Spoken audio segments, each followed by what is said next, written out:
Hi friends, பாருங்கள். இப்போ நான் சிறுபருப்பு உருண்டை குழம்பு வைக்கிறேன். இதை மேக்ஸிமம் இதை யாரும் அதிகமாக வச்சுருக்க மாட்டீங்க. சிறுபருப்பு உருண்டை குழம்பு கடலைப்பருப்பில் தான் வைப்பாங்க. அது வந்து வயதானவங்களுக்கெல்லாம் அது வயிற்றுக்கு கொஞ்சம் ஆகாது. அதனால் சிறுபருப்பு ஒன்றும் பண்ணாது.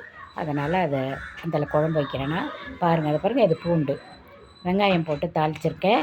பூண்டு பொடி கொஞ்சம் பொடியாக வெட்டி போட்டு ஜீரகம் போட்டு அதை நல்லா அப்படியே வதக்கிக்கிறோம். நம்ம அதை நல்லா வதக்கணுன்னா குழம்பு பொடி, தக்காளி, மிளகாத்தூள் இதெல்லாம் நம்ம கரைச்சி வச்சுருக்கோம். அதையும் அதில் அது பாருங்கள் நல்லா செவந்துருச்சு. அதில் நம்ம அதை ஊற்றிடுறோம். ஊற்றினோடனே அந்த பாத்திரத்தை கழுவி கூட கொஞ்சம் அதில் ஊற்றிடலாம். அது பாருங்கள், தக்காளிக்கெல்லாம் தாளித்து ஊற்றிட்டு அது பாருங்கள் சிறுபருப்பு. இந்த பருப்பு தான் நான் ஊற வச்சேன். அது பாருங்கள் அரைச்சிட்டேன் ஊற வச்சு. ஒரு 1 ஹவர் ஊற வச்சா போதும். அதில் கொஞ்சம் வெங்காயம் போட்டுக்கிறோம். உப்பு கொஞ்சம், சிறுபருப்பு இது வந்து பூண்டு கொஞ்சம் போட்டுக்கிறோம். அதில் பூண்டு கொஞ்சம் போடணும். அடுத்து வந்து இஞ்சி கொஞ்சம் அதில் போட்டுக்கிறோம். அடுத்து வந்து இந்த ஜீரகப்பொடி, பெருஞ்சீரகம் இருக்குல்ல, அதோட பொடி கொஞ்சம் அப்படியே தூவிக்கலாம் அதில். அப்புறம் கொஞ்சோண்டு தேங்காய் பல் குட்டி குட்டியாக அப்படியே அதை அப்படியே தூவி விட்டு கொஞ்சம் பொடியாக கட் பண்ணிக்கலாம். திருவியும் போடலாம், ஒரு சிலர் அப்படியும் போடுவாங்க பூ மாதிரி. இதை நான் பல்லாக போட்டால் கொஞ்சம் நறுக்குன்னு சாப்பிட நல்லாயிருக்கும். கொஞ்சம் கருவேப்பிலை, அது கொஞ்சம் கனியாக பொடியாக இது காஞ்சிருந்தனால நான் நொறுக்கி போட்டேன். கொஞ்சம் மஞ்சத்தூள், அடுத்து வந்து கொஞ்சோண்டு பெருங்காயம். இதை எல்லாத்தையும் நம்ம இந்த பருப்போடு கொட்டிக்கிட்டு, இந்த பருப்பு கூட கொஞ்சோண்டு அரிசி மாவு, உப்பு, இது வந்து உப்பு, அரிசி மாவு ஒரு 2 ஸ்பூன் போட்டுக்கலாம். புழுங்கரிசி மாவு, பச்சரிசி மாவும் போடலாம். இது வேண்டான்ட்டு தான் நம்ம சிறுபருப்பே வைக்கிறோம். நம்ம வயிற்றுக்கு ஆகாதுன்னு. கடலைப்பருப்புங்கிறனால நம்ம வயிற்றுக்கு ஆகாது, வயிற்று எதுவும் பண்ணும். அதனால் நம்ம பருப்பு இது என்ன உருண்டை குழம்புன்னா என்ன, கடலைப்பருப்புலேயும் பருப்புலேயும் கண்டுபிடிச்சது யாரோ ஒரு மனிதர்கள் தானே. நம்மளும் அதே மாதிரி எந்த பருப்பாக இருந்தால் என்ன, அந்த மெத்தடில் வச்சா போச்சு அப்படிங்கிற ஐடியாவில் தான் இந்த சிறுபருப்பு உருண்டை குழம்ப ரெடி பண்ணியிருக்கோம். இப்போ அது வந்து அதுக்கு தேங்காய் அரைச்சி குழம்புக்கு கொஞ்சம் ஊற்றணும்.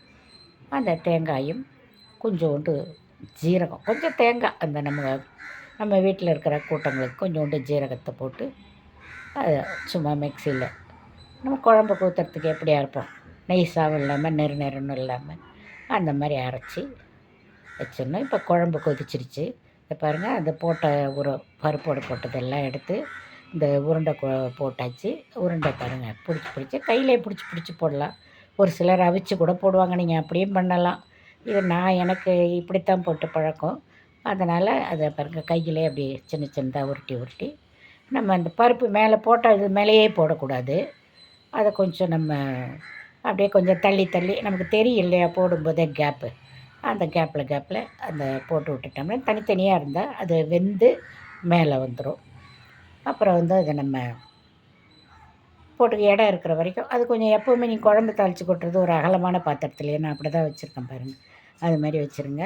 இதை அப்படியே உருட்டி நான் அப்படி தான் போடுவேன். ஒரு சிலர் பாயில் பண்ணி இட்லி பானையில் வச்செல்லாம் போடலாம். அது அவங்கவுங்க சௌகரியம். நான் இப்படி தான் வைப்பேன். நல்லா இதை அப்படியே பாருங்கள் போட்டாச்சு. இது வரைக்கும் போதும். இப்போ இதெல்லாம் வந்து அப்படியே ஒரு கொதிச்சு இந்த குழம்புலேருந்து அந்த உருண்டை மேலே வந்துடும். வந்தவுடனே திருப்பி உருட்டி நம்ம அடுத்த இதுக்கு போடலாம். அதில் அடுத்ததை உருட்டி அதில் போட்டுடலாம். வெந்துடும். அந்த கேப் இருக்குல்ல, கேப்பு பார்த்து அந்த உருண்டை இல்லாத இடத்துல வெந்ததெல்லாம் மேலே மிதக்கும். இப்போ நம்ம போடுறது அந்த கேப் பார்த்து உள்ளே போட்டுட்டோம்னா அது எல்லாம் அப்படியே உருண்டையாக நல்லா மேலே மிதந்து வந்துடும். குழம்புக்கெல்லாம் உப்பெல்லாம் நம்ம அதிலே போட்டுட்டேன். இந்த இதில் கொஞ்சம் தேங்காய் அரைச்சி பார்த்திங்களா, அதை கூட அதில் கரைச்சி அப்படியே அதில் எப்போ வேணாலும் ஊற்றலாம். உருண்டை போடுறதுக்கு முன்னாடி ஊற்றலாம். நான் இப்போ ஊற்றிட்டேன். அதில் உருண்டை போட்டதுக்கப்புறமும் ஊற்றலாம்.